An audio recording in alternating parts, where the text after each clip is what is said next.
And that one, fabuloso.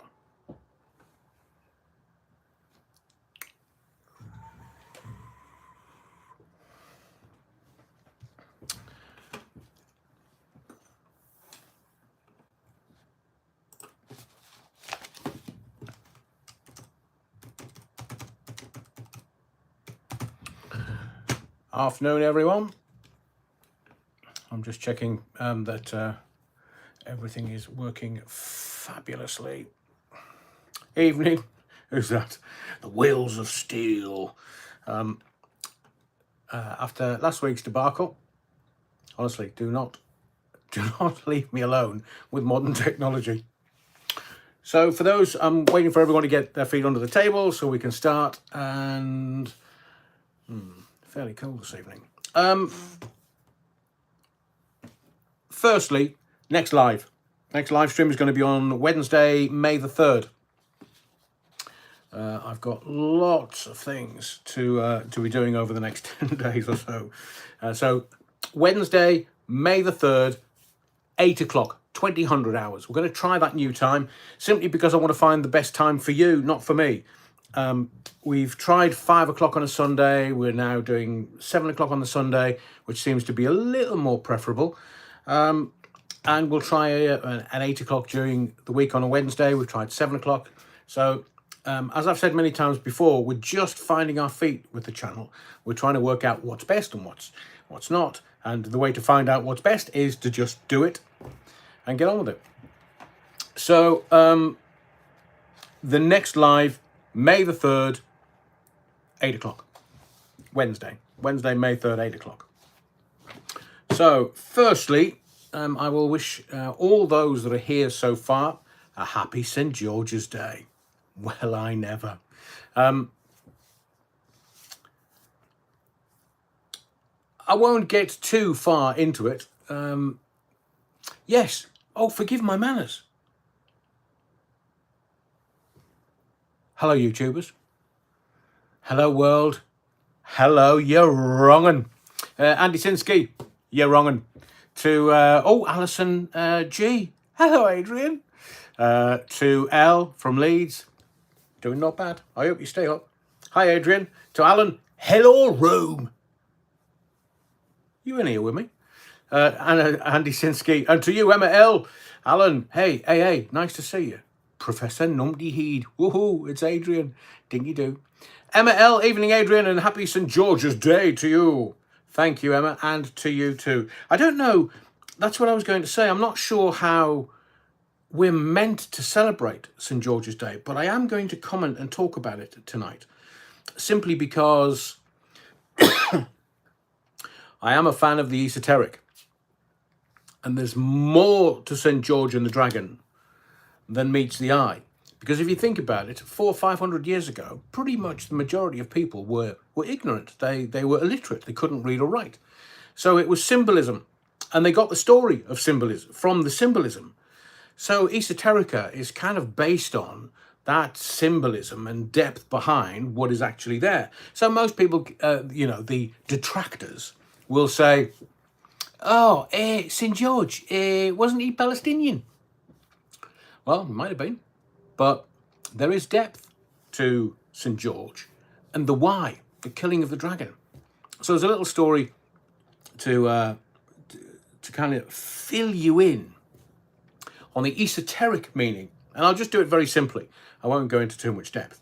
But the esoteric meaning of St. George and the dragon is your ego. Yours. And the reason for me why George is a saint is because he slayed his own dragon. He slayed his own ego. He slayed the vibrations of the lower mind. And he ascended to the vibrations of the higher mind. I mean, this is like thousands of years ago now-ish. But dragon is the ego. The saint is the higher mind. The upper mind. The higher vibrating mind. And if you want to talk about that, love to. How am I going to celebrate St. George's Day?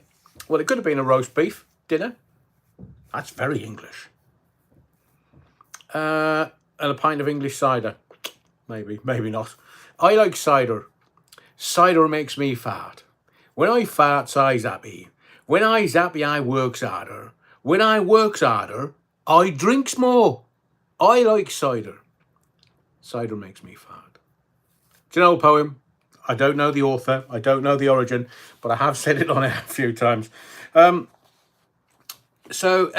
he Turkish? Some say he was Turkish. Some say he was Palestinian, so I could go Middle East and celebrate with that food, or just, enjoy it all. Andy Sinsky, is the emergency alert just a way of... Yeah, Andy, we'll get to that. We're going to talk about that tonight. Should we do that now? Or do I need to... Alan says, I thought Turkish. Maybe maybe I'll go Turkish tonight. I don't know. Anyway, let's get to this Armageddon alarm. And it didn't go off on my phone. It didn't. I haven't had an alarm. Well, that worked then. You? Did you switch it off, or did you just leave it just to see what was going to happen? Did anything happen? Some of my friends have been saying, I didn't get anything. I don't know whether they've switched it off on the phone. I turned my notification off, so I didn't get an alert. I know people that didn't do anything and didn't get an alert. I mean, you have to realise this is the government. They couldn't organise a pee up in a brewery. Oh, hello. I think they're coming for me. That's a helicopter, by the way. Can you hear that? If I see some men in black jumping out on ropes of a helicopter, I know they're coming to take me away. So this Armageddon alarm. Right, first question. What are they testing? Now, remember, these idiots in the Pink Palace, they just, no, we're looking after you. We're looking after you. We'll give you some money. And then tax the bejesus out of you. Oh, fabulous. Who's that? Hang on, let me go down. Get it. I literally have to read this out.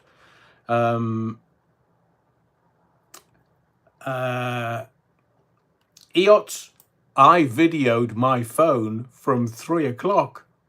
Oh, what happened? Alan from the 77th Brigade says, watch out! And Andy Turner says, well, I switched it off. I did see lots looking at their phones at 3. Is that why Spurs got mullered 6-1 by Newcastle United? The Geordies, man. Because I don't know whether you were watching the footy on the telly. It was the London Marathon. We'll mention that in passing in a little while. They're testing newspeak from Orwell's 1984. Ooh. Hang on, let me do this. I was in flow until ML. They're testing newspeak from Orwell's 1984. Oh, EOTS, I videoed my phone from 2:55 until 3 and nothing. So, were they all at a party in number 10 Downing Street, and did somebody, having had a couple too many, a sniff of the barmaid's apron and feeling a bit squiffy, forgot to press the button? Did they forget? I mean, I was sort of listening and thinking, oh, there's going to be this cacophony of sound, of vibrating things. Stop that. I'm not being mucky. A cacophony of vibrating things at 3 o'clock.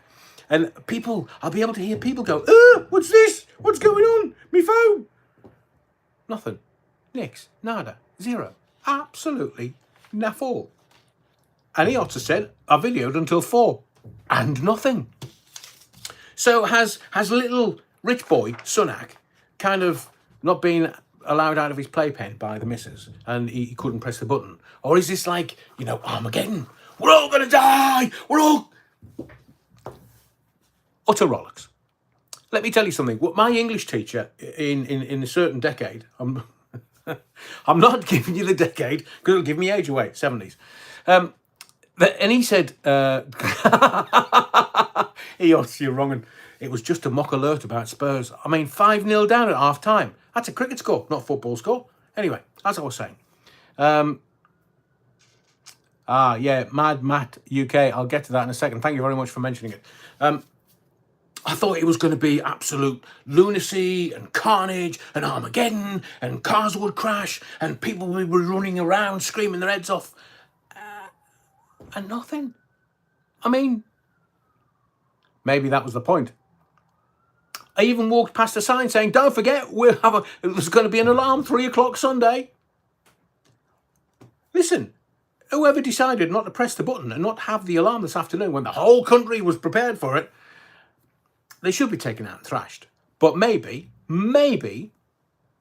that was the whole point. So first question. I'm telling you, they're coming for me. First question, did you switch it off? Second question, did you allow it? Now, I switched it off and I was a bit disappointed. I thought, oh, FOMO. Definitely FOMO. I was like, oh, my phone didn't go off. Oh, how boring is that? Maybe I should have just left it on and find out what the alert and what it was all about. So I did have a bit of FOMO for about a millisecond. But I'm going to ask you this question. Why is this alarm, Alan says he was switched off. Sean, bet you can't get through the next 15 minutes without pointing. Pointing at who, Sean? Him upstairs? Mad Matt UK says mine went off. So I don't know whether it's alphabetical, whether they'll be streaming it out over the next week or so there'll be alarms going off at random times of the day or night. Who knows? Andy Turner, and I hear Barry Hearn is going to sue the protesters that did the snooker table. Yeah, we're going to get to that in a bit. Patience. What's that? That alert gave BBC News an hour to Phil asking passers-by stupid questions. Brilliant. That is brilliant. Sean. EOTS. Well, I'm going to get to that. Just let me get through some of these stats. So I was asking, why is it needed? 97.23 million mobile connections in the UK. Who's got 2 phones apart from drug dealers? I used to. I don't know why I had 2 phones. I think I rationalised by thinking, oh, well, it might be for, listeners or business, or I'll have a business phone and a private phone. 2 phones. 85 million active mobile devices in this country. 85 million. There's not 85 million people. 12.22 million connected things. Things of connectedness. I don't know what that is. That's possibly, watches and... Alexa! Switch it off. 98% of adult populations have mobile phones. That's why. 98%. Can you imagine? It's that rites of passage. You get to, you're only a little, and then parents will go, no, you can't have a mobile phone. No, you can't have a mobile phone. And the kids go, but I want to go out. I could be attacked or anything. Oh, there you go. There's a mobile phone. And there's 1.37 active connections per head of population in this country. So why is it needed? Mass gatherings today. There was footy, Newcastle Spurs. If anybody was watching, please tell me. Sean says, my phone work beeped, but my personal phone didn't. How bizarre. Amble, some people presumably have emergency secondary phones, maybe. Well, maybe. I know there could be, people that need it for emergencies, genuine emergencies. Not necessarily work, but those that might be in abusive domestic relationships, and they need to be able to contact the powers that be if they need to. Yeah, I get all that. But if you were watching the footy, did it go off? Was there a whole football stadium full of people whose phones were going off? I mean, who looked at the phones for the football players? Harry Kane had plenty of time. So there was footy and shopping and London Marathon. If you put it in an airplane mode, were you able to get the alert?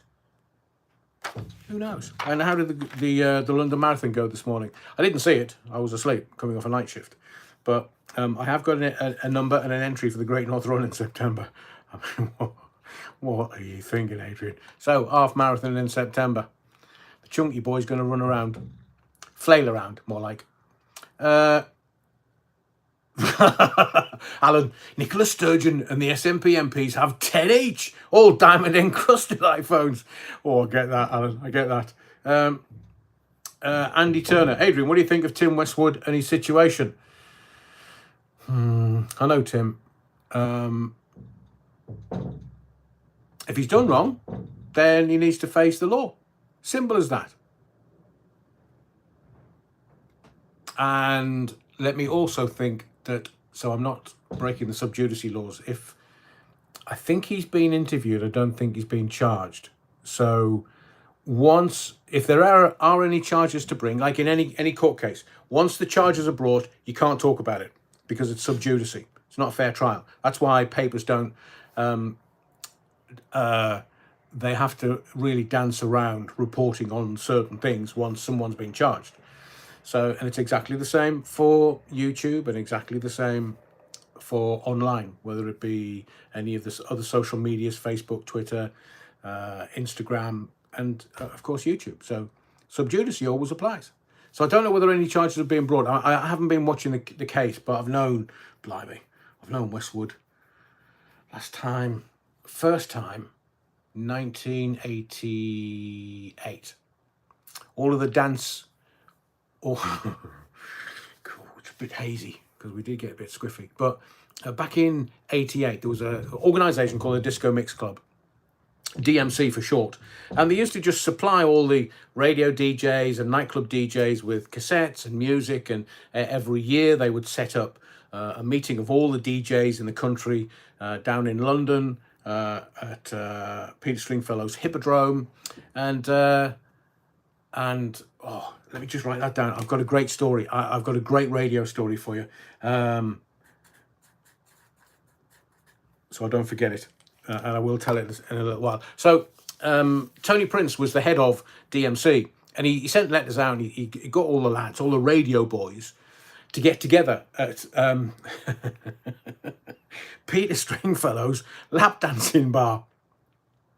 So the last time I saw Westwood was in Peter Stringfellow's lap dancing bar in London. Was it called Angels or something? But that's legitimately, that's where we went to have our photograph taken en masse, all the dance radio DJs across the country. So I don't think, no, the Kiss Boys weren't there, but Westwood was there, Tony Blackburn was there, all the great and good of the dance radio world around the UK were all in Peter Stringfellow's Angels. And that was the first time that I met Westwood, 88. And he was a big name, proper big name. So that's as much as I'd like to say around the Westwood case for the moment, because I don't know whether it's sub judice or not. But I can talk about my own lived experience. That's not sub judice. Did it? Oh, Eot said DMC went bump last week. It's been around since 80, or had been around since 83, 84. Started with the Michael Jackson Megamix. Patricia, Foxtrot, Sierra. None of the networks went off at the same time. There was at least a 15-minute lag. There you go. They're saying they're testing it.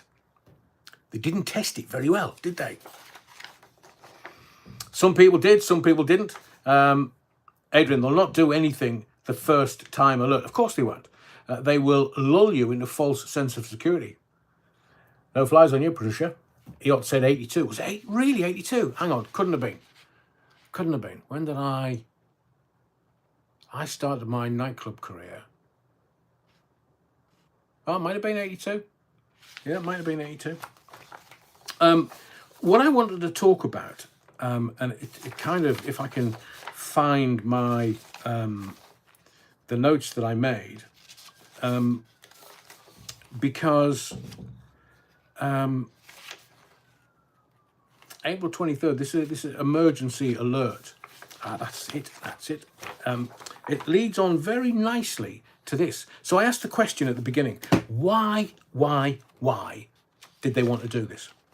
Because as I've said before, We've been through 2 world wars, the Great War and the Second World War. We've been in a theatre of war as a country, the United Kingdom or Great Britain, if you wish. Been in a theatre of war every 10 years for the last over 100 years. So why did they want this alert, and why is it needed? Why are they testing it? Because there isn't anything. I don't think, well, that's what I was going to tell you about my English teacher a little earlier. In the 70s, he said, oh, Armageddon, there's going to be a nuclear war just round the corner. By the time we get into the early 80s, there will be nuclear war. Cheery bloke. Emma L says, I don't want an alert for World War III. Oh, I agree with you, Emma. And he said, oh, there's going to be a nuclear war. And then you get to 1984. Remember Frankie Goes to Hollywood? 2 Tribes? When they got a kind of doppelganger of the Russian leader and what's his face, Ronald? Not McDonald. So they had them fighting and scrapping in the video. And they were, oh, we're all going to die. We're all going to die. We're all going to die in a nuclear war. We're not going to die in a nuclear war. We're not. They don't want to damage the earth. They want to control it. Reagan, thank you, Alphabet Cat.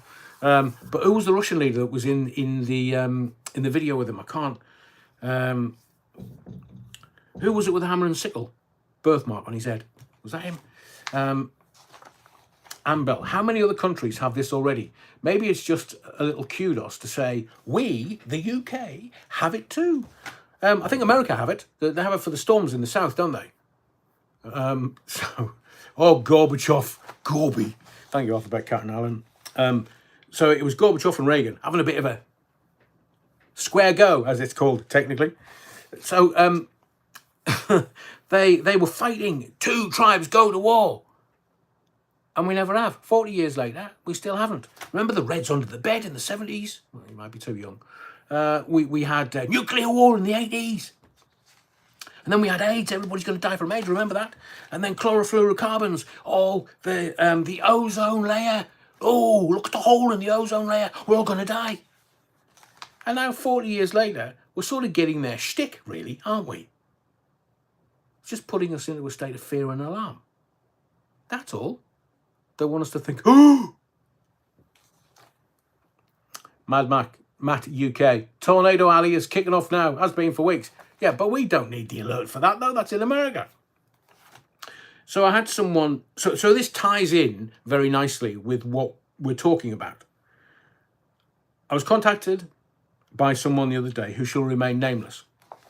And there is an email there. If you want to contact me for business purposes or to let me know about something, then please do that. It's not there for abuse, and it's not there for people to be silly. Because as someone found out recently, I don't stand for silliness. So if you want to email me, it's there in the about. And those that have either heard my radio shows previously or have experience that... wow, I'll get to that comment in a minute. That's a brilliant comment. So if you want to contact me, please do by the email. And I had an email the other day from someone who shall remain nameless. And they said, this dovetails. Scissor Sisters. I am, did you say that, Adrian? I am an ex-Royal Marine survival instructor assigned to the royal family in 1987. Yeah, I've done Royal Protection. I was on a course at Porton Down, the Biolab. The course was on future warfare, where we were told that the next war would be against our own population. They said there will be no food or fuel, no banks, no law, and no law and order. Riots everywhere, martial law on the streets, some governments will fall, a collapse of everything globally. They said the people will be like zombies. I've been to supermarkets, I think they're already here. And starving. Then we will need global solutions. We know how that looks. We are being played. The war is against us. Seymour Hersh just confirmed Russia and Ukraine are still trading fuel. Looks like the world is a stage and each must play their part. I'd love your comments. Gav's weather videos, plenty to look forward to then. Well, I think it's sort of part of that, but it's all by 2030. I mean, but they've been setting this up for decades. So let me give you this piece of information. Paddy Jeff. Stick it up your derriere, bonny lad. I think you'll find the reverse is the truth. So I want to give you some facts. Fact that we're now being told that digital currencies are being brought in by the UK government, by the American government in a couple of months, by the European Super Union in October. That's all out in the public domain. Those facts are out in the public domain. But they're very nervous about telling you about digital currencies. Because with the digital currencies, what they're going to do is they're going to take all your money off you. So by 2030, you will own nothing but be happy. So how would they do that? Central banks. Now remember, a few years ago, a couple of decades ago, there was a man in power that sold off a whole tranche of our gold reserves cheaply to the Europeans. He sold it off. Gordon Brown. I've had more intelligent derriere emissions than that man. Sold the gold off. So now we get to devaluing the pound, the dollar. I mean, look, the dollars are busted flush. That's why Russia and China are getting together, because they know that America, unless one man gets in to make America great again, and I'm not taking sides. I'm not taking sides. The current president of the United States, the leader of the free world, cannot construct a sentence. He cannot. I mean, I know they called him Sleepy Joe, but I'm sure they're using doppelgangers for Sleepy Joe. I swear. Because he never looks the same way twice. Wasn't it the American TV that had NTSC, never the same colour twice? Sorry, that's a little anorak gag for those who know. Anyway, so I think what they're going to do over the next few years, so this alert today was a practice. A practice for what? I think it is an alert that will tell us on a Friday afternoon that the banking system has collapsed. Might not be a couple of years. I agree with you, Emma. Creepy Joe. Joe's an AI robot. Wasn't ChatGPT that made him. Might be OpenGPT, which only released 3 weeks ago. I'm loving the AI stuff. Anyway, focus. Back in the room, Adrian. So I think in the next couple of years, they'll have the banking system collapse. America's already on the verge. And how they get out of it, they just print more dollars. Just print more dollars. And I think that's why China and Russia have decided not to go with the American petrodollar. So, central banks. Who owns them? Not governments. Central banks are owned by the Rothschild family. And they've only got, I think, 5. 5 left. Dale Steele, I agree. It's funny when ChatGPT starts lying to you. That's funny. So the central banks, there's only 5 or 6 of them that the Rothschild family, and they're right at the top of the food chain, this new world order. There's only a few of them that they need. And the list is very interesting. So I'm going to give you the list of the central banks that are not owned by one family. And see if you can extrapolate anything from them. We'll start with Venezuela. America's not happy with Venezuela. I thought at one point they were going to invade them. Russia, China, Iran, North Korea, and Hungary. Not quite sure what Hungary's doing in that list, but seemingly they are the central banks that are not owned centrally. So if they want to collapse the system, They get to own the rest of the banks. Once you own all of the central banks, you control humanity. That's the shtick. It's not about nuclear war. They'll use nuclear war to distract you and go, oh, we're going to die, we're going to die, everybody, we're going to die. Well, I hate to tell you, nobody gets out of here alive. The hole in the ground is the same size for a king or a pauper. But the American dollar is done. Watch out for the rollout of the digital currencies this year. As I say, the timings are America around June, and Sleepy Joe is up to stuff. He's up to major league stuff because he's bringing in executive orders.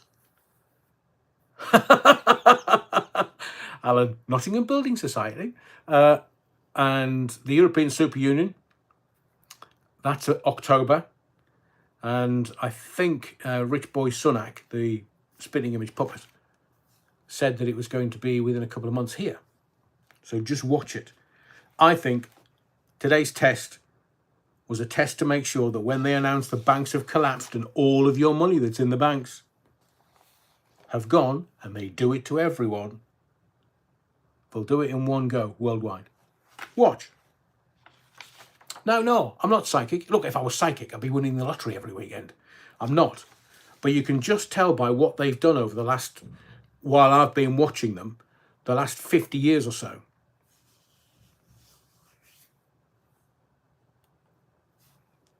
And they tell you one thing, when actually the reality is just slightly skewed away. But this they're using to distract you all the time. Remember when the Jibber Jabber and the Charlie Oscar video 19? Told you it was for 5 weeks. How did that go? They lied to you. They lied knowingly what they were doing. Having parties in number 10. So just be aware and awake to what these snake oil sellers are up to. I also wanted to talk to you about the King. Charlie, not Hurley, King Charles III. Why would I want to talk about him? Because his coronation, it's the point that says, you're king. Now, I know when, you know, the Queen's dead, long live the King, or the King's dead, long live the King, or long live the Queen, that has to happen so that the lineage continues. But I've just been looking, stepping back and just observing what's going on. Yeah, it might be in on it, Alan, but I just wanted to look at two elements of the coronation. One, the coronation isn't a family affair. So having your son or sons or having your mates there, it's a state affair. It's not run by the monarchy. It's not for the monarchy. It's for the state. It's a state affair. Now, I'm sure they'll be negotiating, but it's not a family affair. And I've been watching this Pound Shop Diana. I mean, I think she's evil. And I've met some proper dodgy characters in my time. But she's going to need a bigger story. This weekend, what was going on this weekend in the royal family? 3 things. Little Louis, 5th birthday. Brilliant. He looks a proper wrong'un. Proper. I mean, he's just going to have the best life. He's just living his best life. He's cheeky and he's naughty. Brilliant. So little Louis was 5 years old and it would have been the Queen's birthday. But what happened this weekend? You have the Pound Shop Diana leaking letters saying, well, you might not think that you're being racist. You might not realise you're being racist because it's unconscious bias. What wokery, tomfoolery is that? You don't realise you're racist. It's unconscious bias. So that's saying you're racist, but you have no knowledge, no understanding that you're racist. And your actions don't match that you're racist, but it's unconscious. It's unconscious. Is that like when you're asleep? You're only racist when you're asleep? I am being facetious. So she needs a bigger story. So, question. I think there's something going on. There is definitely something going on. will the divorce papers be served around the coronation? Because she's absolutely apoplectic with rage. She rages at the world, rages at the machine. She'll rage at anybody that doesn't do as they're told. And then I found, yeah, Amble, having wheelbarrows full of cash is a problem. Have you seen the price of wheelbarrows lately? I wonder what else she has up her sleeve. Rich Jones. Is that a wizard's sleeve, Rich Jones? EOT's coronation is a cover story, smokescreen for what is really going on in the background. I completely agree. I completely agree. So, in light of that, Peter Gurney, that would be funny. What? The divorce papers? Well, I want to talk about, because I don't think it's all coming to a head. I think it's all just grift. It just kind of floats along. A viper clutching at straws. I agree. But here is something called the narcissist's prayer. I think you might enjoy this. That didn't happen. Well, and if it did, it wasn't that bad. And if it was, that's not a big deal. And if it was, I didn't mean it. And if I did, you deserved it. The Narcissist Prayer by Dana Craig. That didn't happen. And if it did, it wasn't that bad. And if it was, that's not a big deal. And if it was, I didn't mean it. And if I did, you deserved it. The Narcissist's Prayer. So I want to just... There's two things happening. One, we've got the coronation, the kingly coronation, and everybody's forgetting that once the king is coronated, we have to coronate the Prince of Wales. That has to be done. So you can see it's a great PR exercise that for the next, year, 18 months, everybody's going to love the monarchy. So they're just stretching it out because Prince William's got to be coronated as Prince of Wales. Remember, I'm old enough to remember Charlie being done in South Wales. I'm talking coronated as a Prince of Wales. You're utter wrong.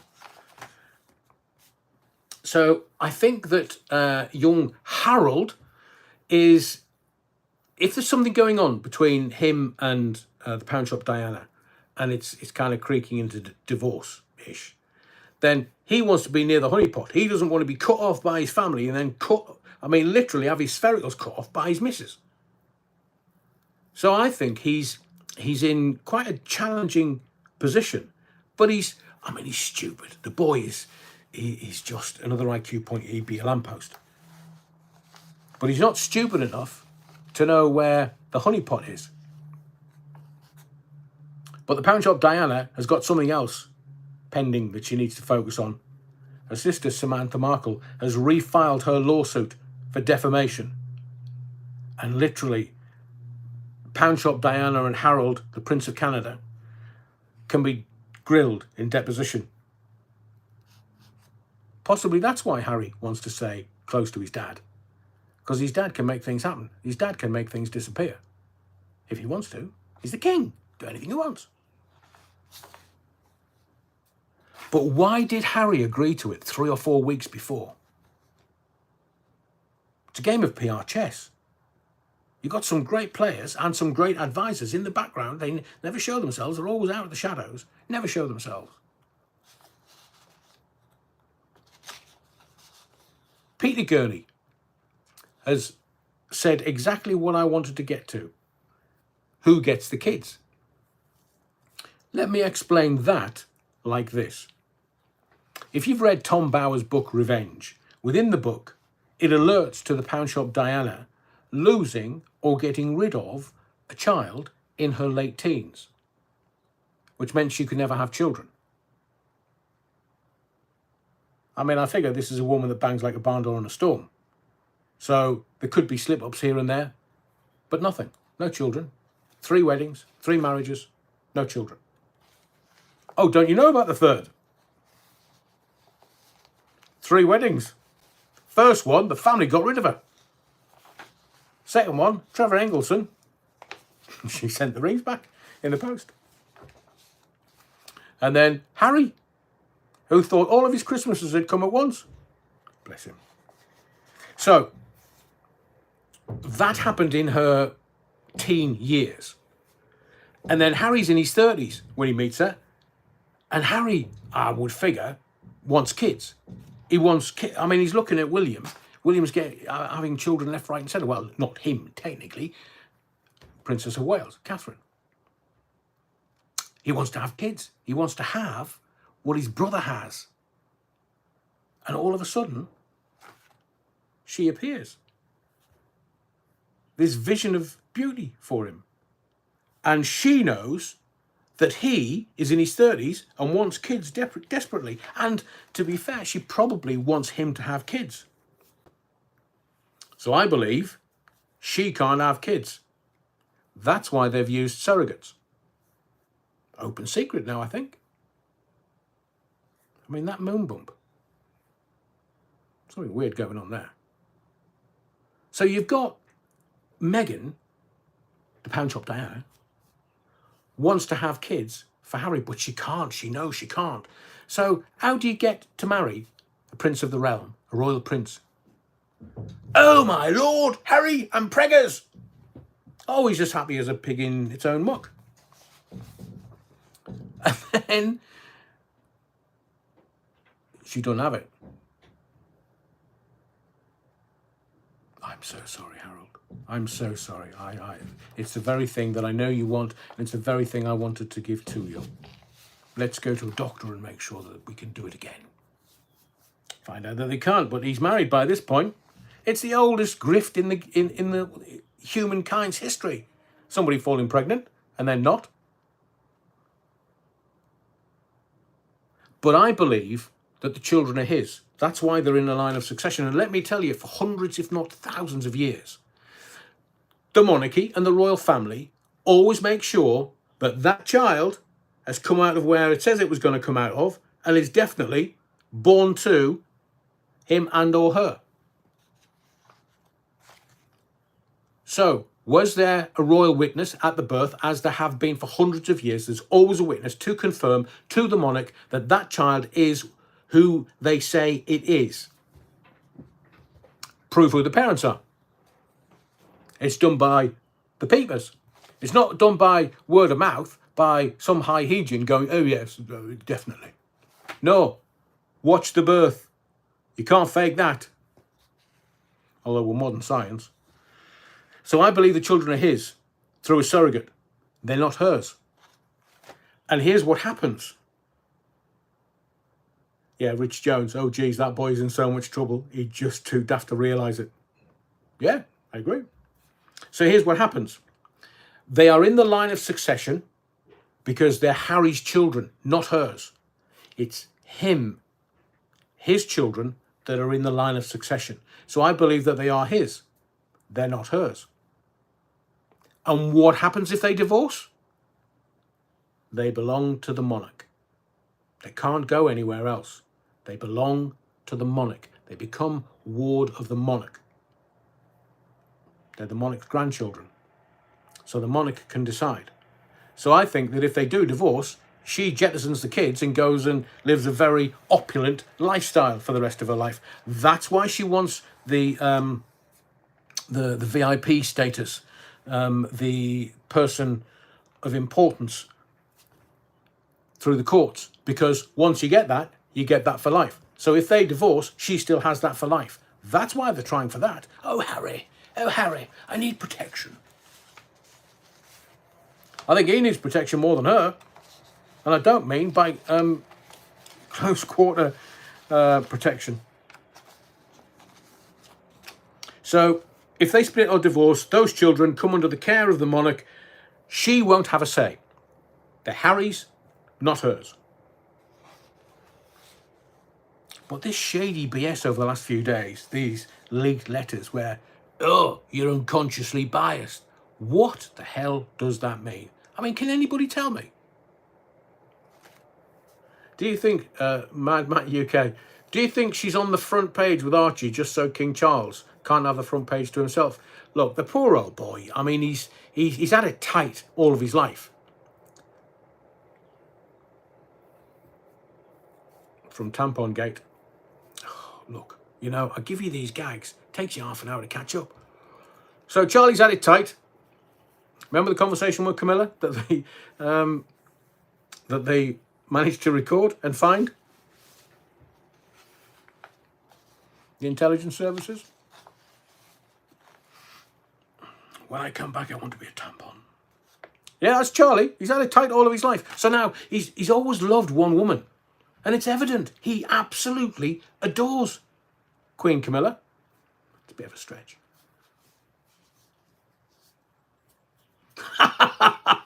Sure, the men in black jackets are going to be banging at your door. Listen, I know a great story about men in black jackets banging on somebody's door, which I won't tell you in this live, but I'll try and work out how to tell it, because it's absolutely just the best story. It is the best story. Involves Diana and her dad. Did you never ask or ever wonder why an old boy comes out and goes, oh yes, my daughter's a virgin? What? How would he know?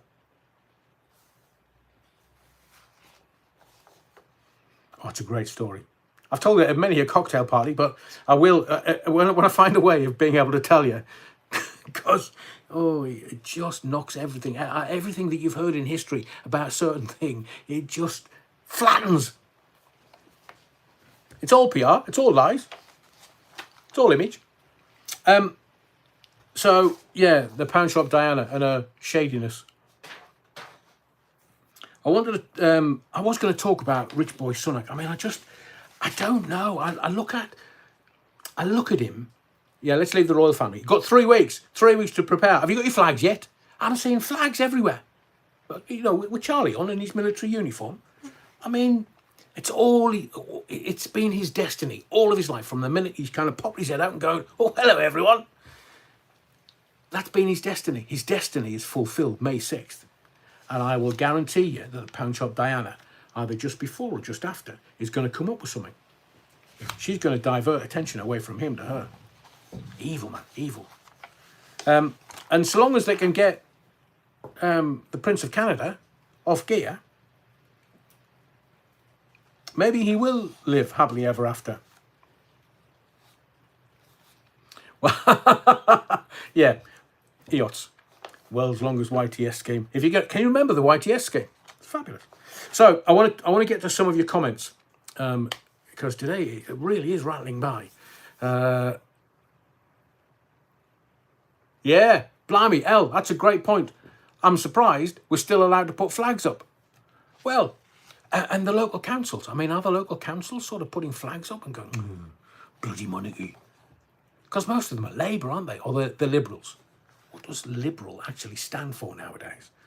And then you've got the Conservative parties who've got their so far in the money trough that all you can ever see is their arses.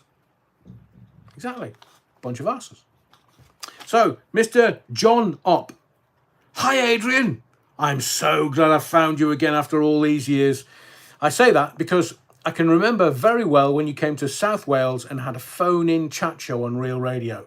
Thank you so much for many wonderful memories. You're the best chat show host ever. No one else comes close. Keep up the great work you do. Hope you and your family are well. Take care. Thank you, Mr. John Opp. That's obviously some of the archive that we've put up on the channel for you to hear what I used to do. And we've got another fabulous piece of audio coming up. And as I say in the introduction to this, it'll come in the next couple of days. It's already prepared. It just needs uploading. As I say in this introduction, I've had thousands of people call my phone-ins. Thousands. And in amongst those thousands of calls, there's some pathos. There's some, terrible stories. Terrible stories. There are also some legendary stories that don't mean to be legendary in their own sense, but they are. And there's a chap in South Wales called Lloydie. Lloydie in Oz is coming to this channel over the next few days when I can get a chance to upload it, possibly Tuesday morning. But I promise you, you will laugh your cap off. Lloydie in Oz has become legendary. Even Lloydie himself in South Wales is a legend, became a legend, because everybody was listening to what he was doing in Australia. It is wonderful. It's wonderful theatre of the mind and radio, and we're going to put it up on the channel in a couple of days. About this alarm today, the Nibka, I'm excited. I want to absolutely shit myself when it goes off. The Nibka, I'm so sorry, it was a bit of an anticlimax. Many things in a man's life are anticlimax. Cool, there's gag in there. I'm definitely not going down that road. Manuel Hung, my phone has no opt-out for this.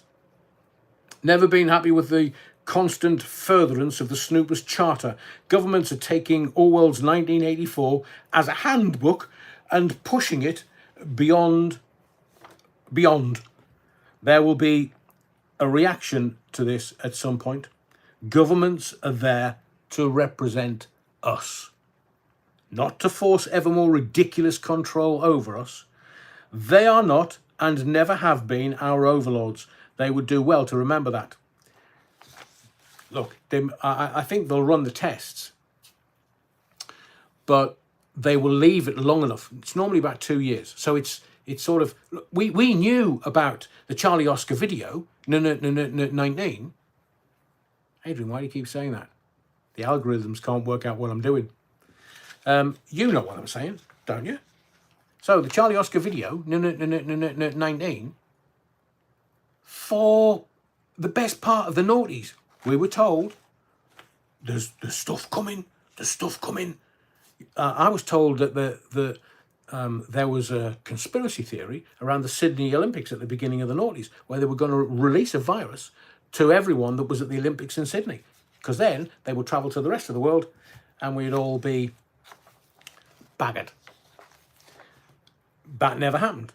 So I would suggest that whatever's happening now, we won't see the best part of for 18 months, 2 years, by which point we'll have completely forgotten about it, and then they'll collapse the banking system. Because they want control. Not only do they want control of your money, they want control of the taxes. Because once they've got control of the police and the army, then there's only your taxes and your money left, and you are doomed. Mr. Mannering. Thank you, Manuel Hung. On to Belfield.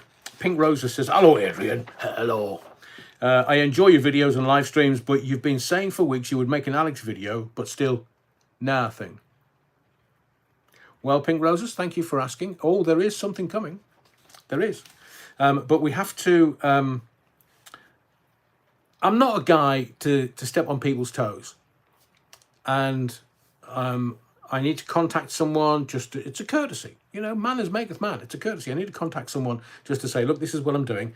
This is what I intend doing as a courtesy. Hiya, Penny. And so we have, it's all working in the background. And I know I keep saying this.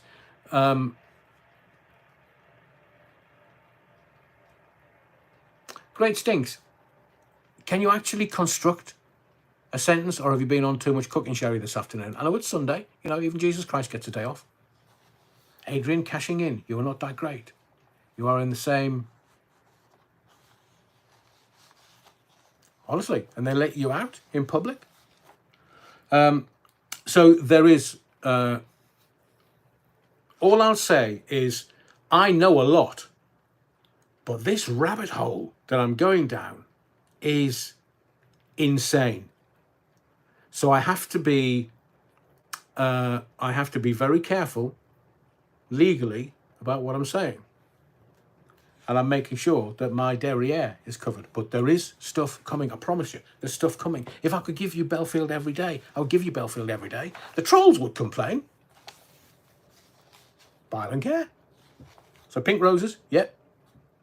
Also, could you clarify if any of his story is true, as in if and why he was arrested several times and his equipment seized? Was he strip searched? Was his door taken down? Was he stitched up? Who sent the email that apparently started the whole saga, with the war of words going on social media? I think it's time the truth was out. I'm really hoping that Alex will show remorse.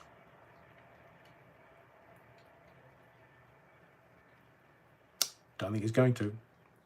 Explain yourself and apologise to everyone, especially those he gained their trust so deceitfully, but not sure he will. I'm in the same boat as you, Pink Roses. I hope he does. I hope he... As I've said before, in this life, we are only here to meet ourselves. You have to know thyself is the maxim. You have to meet yourself and understand who you are. Now, I think 2.5 years inside, with a possible 2.5 pending for any slip-ups, include the SPOs, the stalking prevention orders, I'm absolutely convinced that he will slip up again. So it's not just him, it's an agent in his stead. So if anybody does anything to anybody that's involved in the court case, or anybody else, because I'm not going to tempt fate, but an agent in his stead still applies. And to answer your question, can you clarify if any of his story is true, as in why he was arrested several times? Because the police are the gatherer of the evidence. They have to go round to your house, or his house, and gather the evidence. So they had to get in the house. He said, they've bashed me back doors in. It's a comedy. It's a gag. It's comedy. Wasn't true. I can absolutely guarantee you, if some hefty blokes in police uniforms are bashing your back doors in, he would have had video of that. Because we all know that kind of stuff creates attention and creates subscribers on your channel. So getting his back doors bashed in, never happened. His equipment seized, yes, of course, it was cyber enabled. So he had to, the police officers had to come and collect his equipment, because that's what he was using for the emails. That was what he was using for the harassment. That's what he was using for the stalking and harassment law 2019. His door taken down. Was he stitched up? No, he wasn't stitched up. He was the architect of his own fate. And who sent the email that apparently started the whole saga? You need to check up. I'm not going to... don't need to say anything more of that. The war on words on social media. It's time the truth was out. The truth is kind of out there, but it's not... it's out there, but it's for you to decide what it is that you believe is right and wrong. He went to a court of law. He was judged by... was it 11 peers? And the judge issued the sentence. So the truth is out there. The narrative that was being promulgated was completely different. So the jury said, we find you guilty on that one, that one, that one, that one, and don't find you guilty on these. The judge goes, thank you very much, discharges the jury, and then issues the sentence. So the judge didn't find him guilty, the jury did, of peers, 11 of them. One, I think, went down with COVID.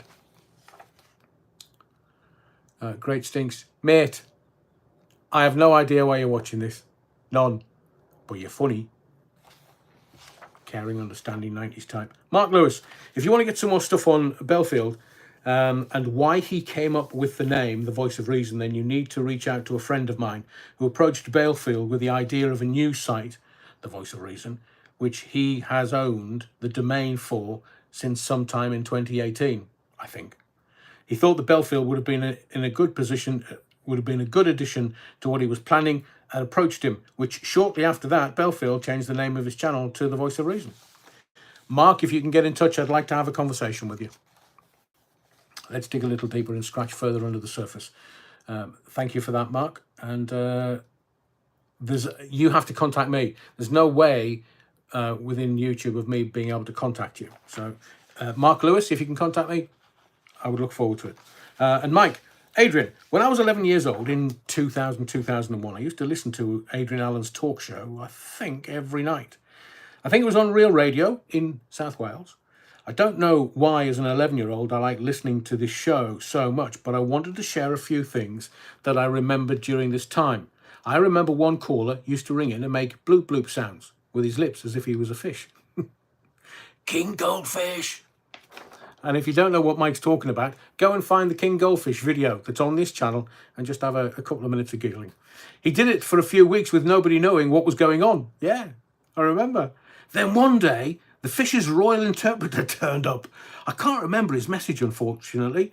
On Friday nights, I think it was Free Talk Friday.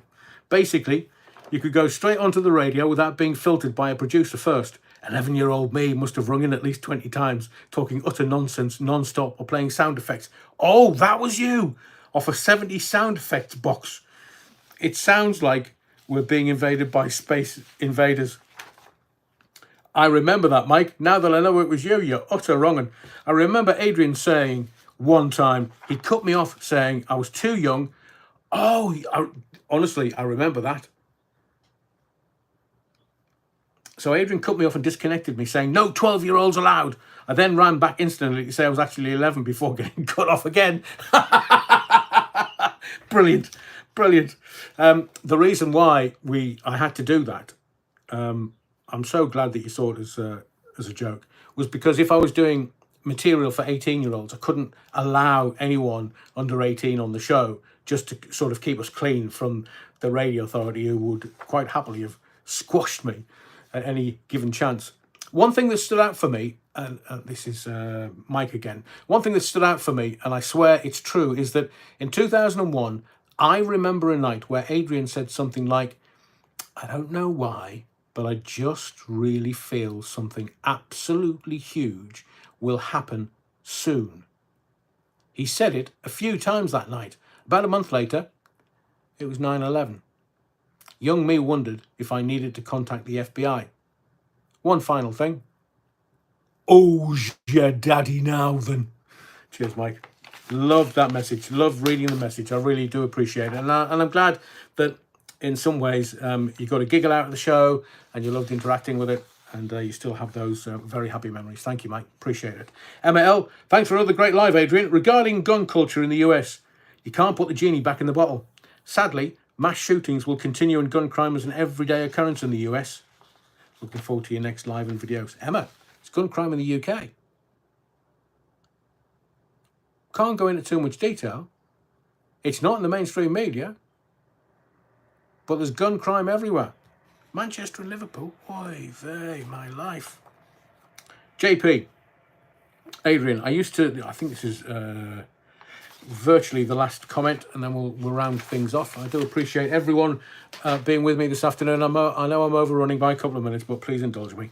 JP, I used to know a retired, very high-ranking ex-civil servant who is sadly no longer with us. For clarity, when I say high-ranking, I once asked him if he ever dealt directly with the Prime Minister. Oh, no, he scoffed. No, I never dealt with the office juniors and T-boys in the Commons. He smirked. Anyway, he once told me, and this was back in the 80s, to think of all the famous people that I know, whether they be media, entertainment, politics, religion, and or royalty. He then said to a list which ones I suspected might be nonsense. Something that curved-balled me, as I never considered that back then. No one really did. We all knew Jimmy Savile was of the night, but he continued urging me not to think of the ones that were, but instead to think of the ones who weren't. Because that list, he asserted, would be tiny. Let me just give you a little context and explanation. When I do these videos, there's lots of layers to them. Lots. Because sometimes I can't... No such thing as free speech. So I have to find different ways. And that's what I do. That's what I've done for 40 years. So when it's very serious subjects, I have to give you the information without giving you the information. Does that make sense to you? There's lots of things that I want to talk about on these lives and on the videos, but you're going to have to just tune in to what I'm doing, because I can't give it to you straight. I have to give you so much, and you then have to be able to work it out. That's why I change words, so that the algorithm doesn't get them, and I don't monetize these live streams, because I want to give you truth. I want to give you insight, and I want to give you context. That's what these lives are about. Thank you to all the people that have been with me this afternoon. I've really enjoyed it. I'm off now to have a lovely evening with my nephew and my partner, with a couple of snifters. So thank you for being here. Please like everything, anything that you like.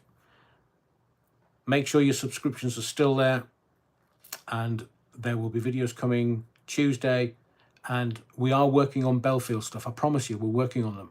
But some of it we have to be very careful with. And some of it is blowing my mind, literally. So thank you for your likes, your subscriptions, but most of all, your indulgence. My name's Adrian Allen. The next live is Wednesday, May 3rd. Did I say 8 o'clock? Yeah. 2000 hours if you're in the military. 8 p.m. for everybody else. Thank you for being here today. I've loved doing this. Thank you very much.